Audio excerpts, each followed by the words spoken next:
10 kata yang positif yang menanamkan kepercayaan dan rasa bangga diri sama anak kita.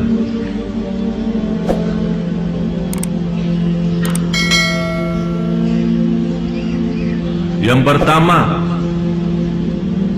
aku sangat cinta kamu. Angkatlah kepalamu, kamu anak saya. Faham bahasanya? Ngerti kan? Bagaimana caranya anda menyampaikannya terserah. Saya cinta sama kamu, tidak usah pakai syarat-syarat.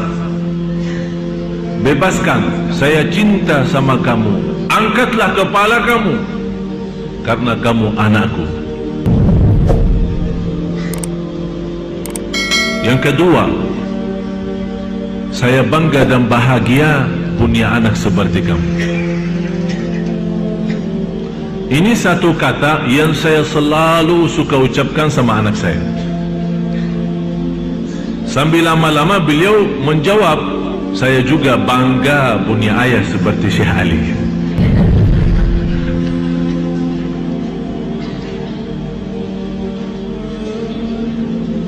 Atau bisa istilah lain, bahasa lain, lewat pertanyaan, kamu bangga punya mama ya? Seperti saya ya? Ya, aku juga bangga sayang punya anak seperti kamu. Rasulullah sallallahu alaihi wasallam saking cinta sama anaknya, apalagi Siti Fatimah radhiyallahu anha. Begitu Siti Fatimah habis main sama anak-anak kemudian pulang, Rasul lagi duduk di rumah sama istrinya. Begitu Siti Fatimah masuk dari pintu rumah, Rasul tidak pernah panggil, ayo sini sini sayang. Tapi Rasul sendiri berdiri dan lari Rasul di hadap anaknya dan memegang dan memeluk anaknya. Begitu cara Rasulullah membagikan rasa cinta. Jadi bukan Rasul, sini sini sayangku, tidak. Tapi Rasul sendiri yang datangi kepada dia dan memeluk dia. Rasul SAW suka kebiasaan, ada orang bertanya sama saya perhatiin Syekh kalau lihat anak-anak suka, anak-anak cium tangan Syekh, kok Syekh suka balas mencium tangannya? Kenapa? Biasanya kami merasa kurang fantas, cukup anak aja yang cium, jangan Syekh yang balas mencium. Apa yang saya lakukan, bukan saya melakukan riya, bukan saya melakukan karena mau tunjukkan apa, tapi saya berusaha mengikuti Rasul sallallahu alaihi wasallam. Karena Rasul melihat beberapa anak-anak, seorang laki-laki punya anak 11. Dia membawa anaknya, kemudian dia melihat Rasul bersama anak-anak lagi main. Rasul main sama anak-anak. Kemudian di antara anak sepertinya ada yang jatuh, Rasul membeluk dan mencium. Orang Badui, biasanya orang Badui dikenal sebagai mereka orang kasar ya. Karena orang badan basir, jadi tangannya pun kasar. Dia lihat Rasul mencium anak itu, anak Badui itu heran. Rasul emang suka cium anak ya? Kata Rasul, ya saya suka cium anak. Kata orang itu, saya punya anak 11, tak pernah satu-satunya saya cium. Apa kata Rasulullah? Apa yang saya bisa lakukan kalau Allah mencabut rahmah dari hatimu? Apa yang saya bisa lakukan kalau Allah mencabut rahmat dari hatimu? Berarti tanda rahmat Allah, kita cium anak kita itu menjadi tanda rahmat Allah yang Allah simpankan dalam hati kita.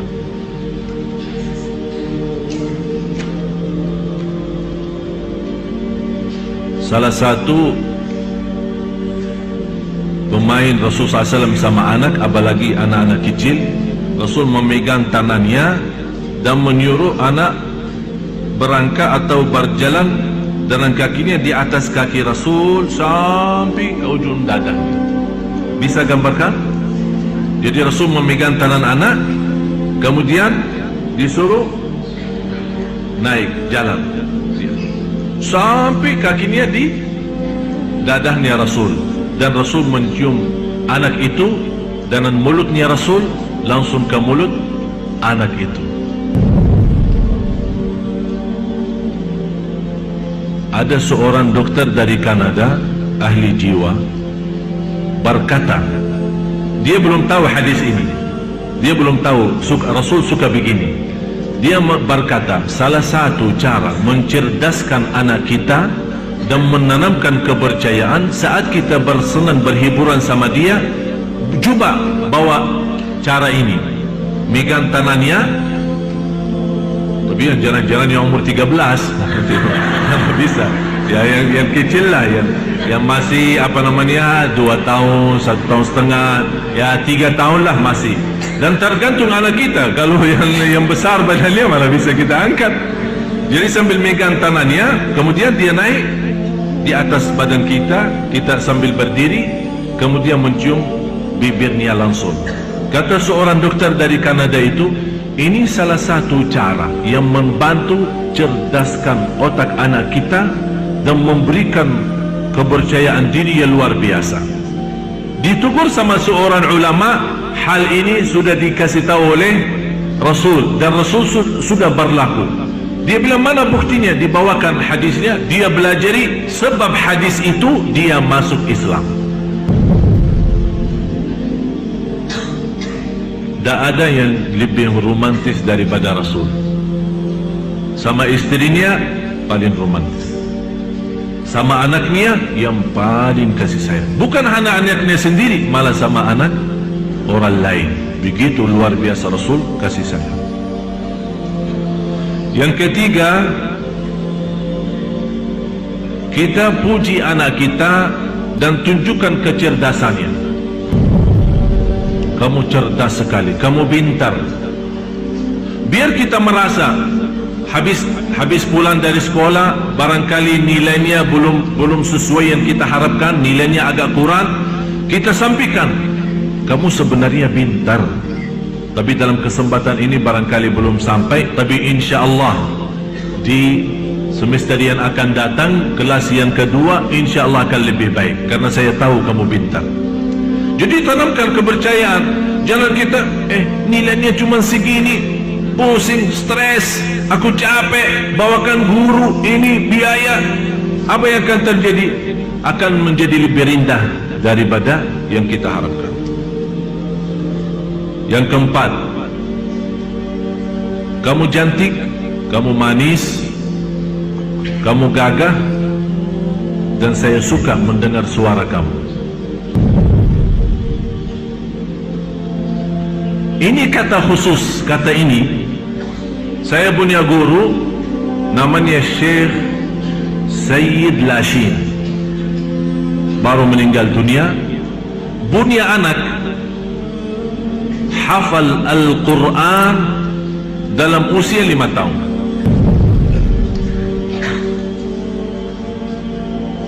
Tapi kalau ditanya bagaimana, dia bilang, saya selalu menanamkan di hati anak saya indah suaranya. Jadi setiap dia duduk sama ayahnya belajar ngaji Al-Quran, dia setel kaset, dia bawakan tip kecil, terus setel kaset. Begitu selesai, dia serahkan kaset itu kepada anaknya untuk dia dengar sendiri. Anak itu sebagai anak kecil penasaran, sesuatu yang baru bagi dia, sesuatu yang aneh, tapi dia merasa ini suara saya dan itu indah luar biasa, sebagaimana kata ayah saya. Disitulah mulai dia menikmati baca, menikmati mendengar Al-Quran. Lama-lama tertanam rasa cinta Al-Quran. 5 tahun, dalam usia 5 tahun hafal 30 juz. Yang kelima, kamu seorang, dengan kehadiran kamu di dalam keluarga ini menambah banyak kebahagiaan. Dengan kehadiran kamu dalam keluarga kami ini, kamu menambah banyak kebahagiaan.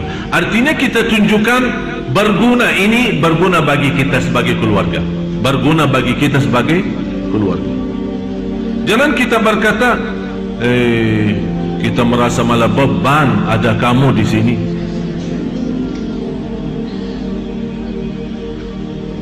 Yang keenam,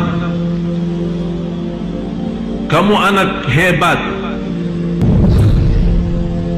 Dan saya kemarin di Makassar, saya tunjukkan kehebatan anak Makassar atau anak orang Indonesia umumnya. Karena kemarin saya minta sama seorang anak di Makassar, waktu kita sama-sama ke sana, acara Masya Allah dihadiri banyak jamaah.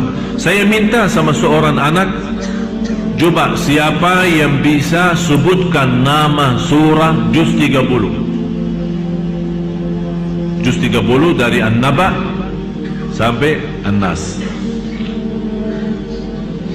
Ada seorang satu-satunya, padahal anak waktu itu banyak sekali, tapi satu-satunya dia yang maju, beranikan diri, datang dan naik punggung, dan kemudian dia membaca. Tapi Masya Allah baca dengan lancar. Ada di waktu acara itu ada saya bilang kalau bisa mengucapkan dan menyampaikan nama-nama surah, saya akan kasih hadiah 50.000. Datang anak itu. Menurut saya seorang anak Indonesia, mohon maaf Bapak Ibu, umumnya anak-anak kita suka malu. Apalagi kalau di depan banyak orang suruh maju, mana bisa. Kita kadang-kadang memaksa-maksa aja sudah tidak bisa. Tapi ini bisa maju sendiri dengan tawaran, biarpun dengan tawaran 50, tidak apa-apa. Tidak usah kita berkata harus dia belajar naji ikhlas, tidak usah bagi uang. Jadi salah satu metode untuk anak kita cinta dan mudah hafal Al-Quran, kita selalu memberikan balasan hadiah. Apa itu sepeda, apa itu uang, apa itu jalan-jalan. Tapi jangan hafal Quran ikhlas karena Allah, qul inna salati wa nusuki wa mahyaya wa mamati lillahi rabbil alamin. Jangan macam-macam riak. Anaknya umur berapa? 4 tahun. Ini diceramahin lah gitu. Ini buat kita, inna salati wa nusuki, ini buat tidak salah kalau anda membagikan hadiah buat anak kita demi dia hafal Al-Quran. Yang ketujuh, kita selalu membawa anak kita terlibat dalam masywarah keluarga. Saya tidak pernah mengambil keputusan berdua sama istri. Mau keluar kota, mau bawa istri, saya panggil Hasan, ayo duduk, kita lagi rapat, ada meeting. Dari umur dan usia dia masih 4 tahun. Kali ini kita mau berangkat, tapi Hasan dah ikut. Bagaimana pendapat Hasan? Mau diam sama neneknya atau mau ikut? Ya kalau boleh ikut ya boleh. Kalau dah boleh dah apa-apa. Jadi kalau dah ikut dah apa-apa ya? Betul, betul. Memang biasa ditinggalin terus. Selalu saya lipatkan dia dalam masywarah. Mau pindah rumah, termasuk sekarang usianya 11 tahun, tapi dia yang urus bayar listrik sama orang rumah. Dia pergi, dia yang bayar listrik, dia yang belanja di apa, kalau mau ke mall atau beli roti atau makanan atau buah, dia sendiri ke sana, dia yang nawar, dia yang bayar, dia yang menghitung sisanya, dia sendiri. Kalau saya mau datang, saya begitu telefon, saya pertama sebelum telefon istri, telefon ke anak. Ayah mau datang ke Lombok. Sendiri, begitu saya bicara sama ibunya, dia keluar rumah. Kemana Hasan? Dah tahu keluar.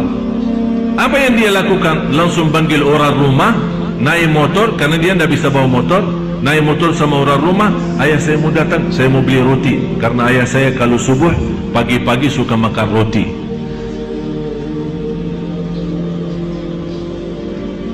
Jadi inilah namanya melipatkan dia dalam masywarah keluarga.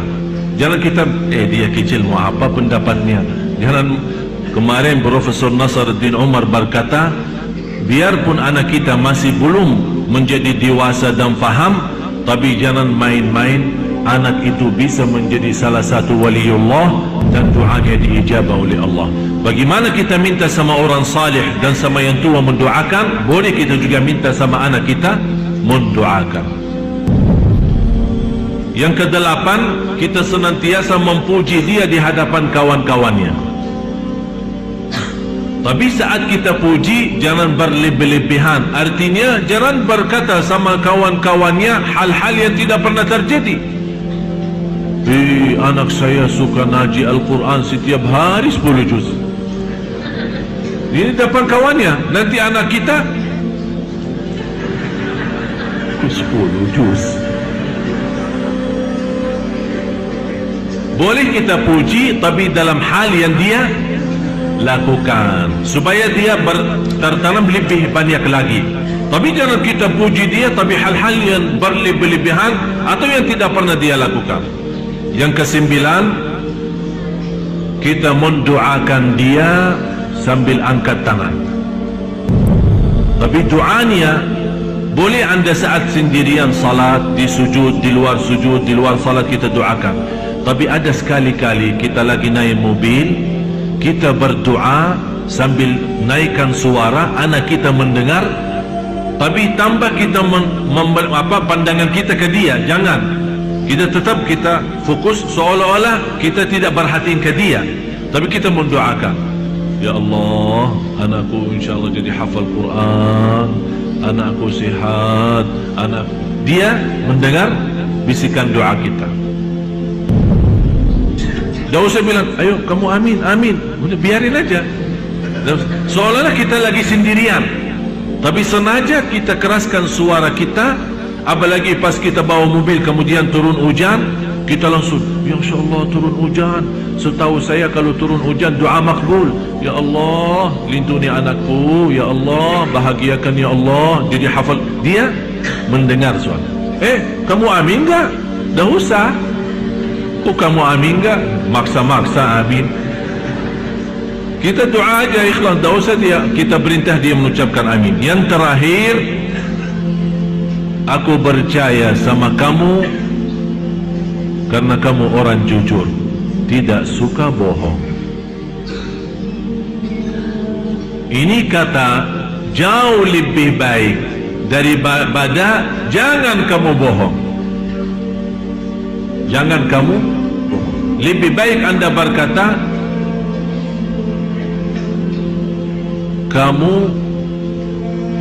aku percaya sama kamu karena orang jujur. Kamu suka jujur. Oleh karena itu saya percaya sama kamu, dan saya tahu kamu tidak suka bohong. Tapi jangan melarang dia berbohong. Dengan cara seperti ini akan selalu membuat dia berfikir sebelum menyampaikan satu cerita kepada orang tua. Kalau dia tahu cerita ini tidak benar, dia tidak bakal sampaikan. Kalau dia tahu sudah betul-betul jujur, baru dia akan sampaikan.